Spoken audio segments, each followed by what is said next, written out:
Dear students, क्योंकि मैं आपका फ़िज़िक्स का प्रोफेसर हूँ तो मैं आज फर्स्ट ईयर फ़िज़िक्स में शॉर्ट क्यूज़ को अटेम्प्ट करने का आपको मेथड बता रहा हूँ जिससे आप 2 नंबर पूरे ले सकते हैं। होता ये है, दिलचस्प बात ये होती है कि शॉर्ट क्वेश्चन में जो चीज़ पूछी जाती है अगर उसको वैसे बता दिया कर दिया जाए जैसे वो पूछते हैं तो आपको 1 नंबर मिलेगा। लेकिन अगर आप कुछ इजाफी अपनी मेहनत और हिम्मत से लिखेंगे तब आपको 2 मिलते हैं। मोस्टली बच्चों का ये शिकवा होता है कि हमने शॉर्ट क्वेश्चन सारे किए थे, सही किए थे और हमें आधे नंबर मिले हैं। हमें हर शॉर्ट क्वेश्चन का 2 की बजाय 1 नंबर मिला है। यही आपको तरीका बता रहा हूँ कि किस तरह आप 2 में से 1 नंबर ले सकते हैं और किस तरह 2 में से आप 2 नंबर ले सकते हैं। तो मैं एक मिसाल देता हूँ फर्स्ट ईयर फिज़िक्स की कि फ़र्ज़ करें आपके पास क्वेश्चन आया इम्तिहान में और वो ये था कि शॉर्ट क्वेश्चन था डिफाइन इक्विलिब्रियम। अब देखो सवाल बड़ा आसान है। क्वेश्चन में क्या पूछा गया है? Define equilibrium. तो हमें चाहिए, स्टूडेंट ये समझता है कि बस मैंने इक्विलिब्रियम को ही डिफाइन करना है क्योंकि पूछा ही इक्विलिब्रियम को डिफाइन करना गया है। सो ये उसकी डेफिनेशन है। देखो ये डेफिनेशन है इक्विलिब्रियम की। What's the definition? The body is said to be in equilibrium when sum of all the forces acting on the body is 0।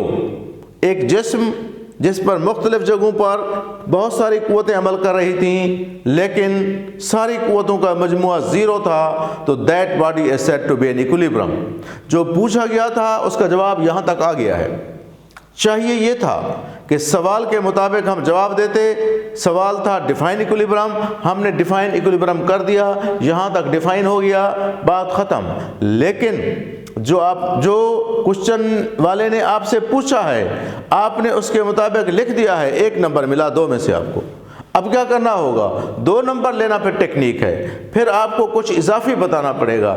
ऐसा भी ना हो कि इर्रेलेवेंट हो, ऐसा भी ना हो कि 3 सफ़े में आ जाए। नो, शॉर्ट क्वेश्चन कभी भी हाफ पेज से ऊपर ना जाए। सिर्फ आपका जो शॉर्ट क्वेश्चन है वो देखने वाले उस्ताद या मुम्तहिन को अट्रैक्ट करे, उसको आई कैच करे, तब आपको 2 नंबर मिलेंगे। जैसे मैंने क्या लिखा इजाफी? मैंने लिखा मैथमेटिकली, यानी ये तो उसने कह दिया कि तमाम अमल करने वाली क़ुव्वतें क्या हूँ? 0 हूँ। लेकिन रियाजी में मैंने उसको लिख दिया कि summation f is equal to 0।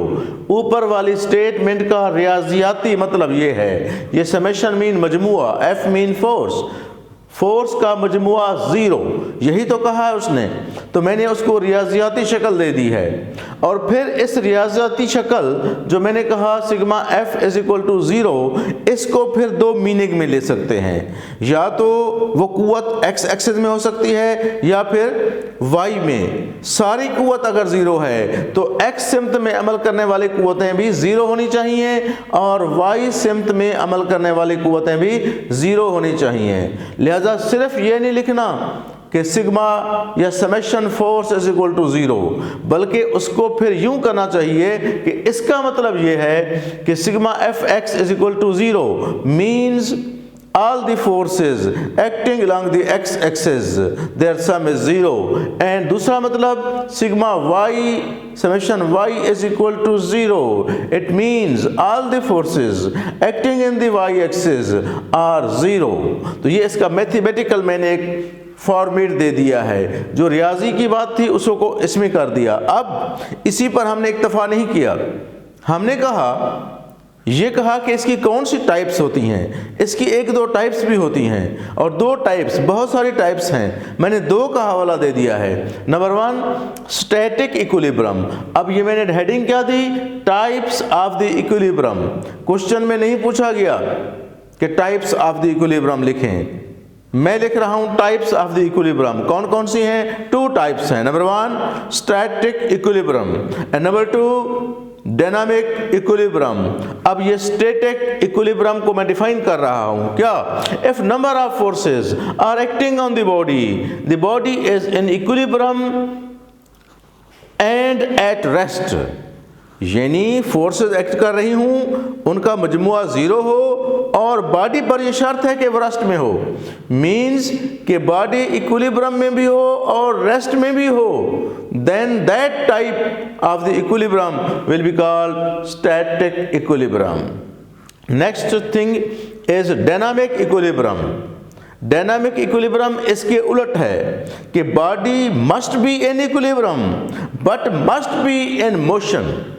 तो ये भी यहाँ से अंदाज़ा हो गया आपको कि लाजमी नहीं है कि इक्विलिब्रियम का मतलब ये है कि बॉडी एट रेस्ट हो।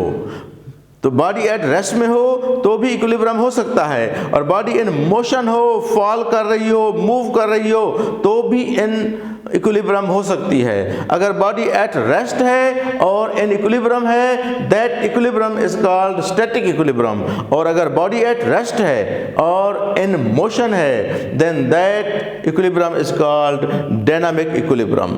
तो इस तरह इक्विलिब्रियम को तो बहुत आगे ले जा सकते हैं, लेकिन एट लीस्ट जब हम इस तरह लिखेंगे तो देखने वाला, नंबर लगाने वाला 2 नंबर लगाने पर मजबूर हो जाएगा। ये बिल्कुल मैं आपको देसी मिसाल से समझाऊं। अगर आपसे कोई पूछे कि बेटा आप कौन हैं, आप कहें मैं अकरम हूं, बस उसके बाद कुछ नहीं।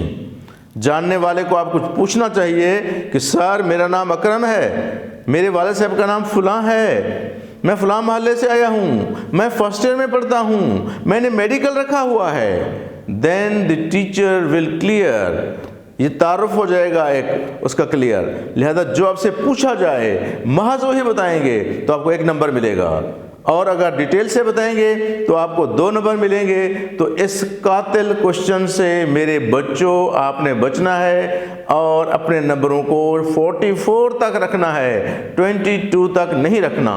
This is example for the first year. Now अब मैं अब सेकेंड ईयर के स्टूडेंट्स के लिए भी एक एग्जाम्पल लाया हूँ, वो करूँगा ताकि नेक्स्ट टाइम आप इस तरह का कर सकें। Thank you.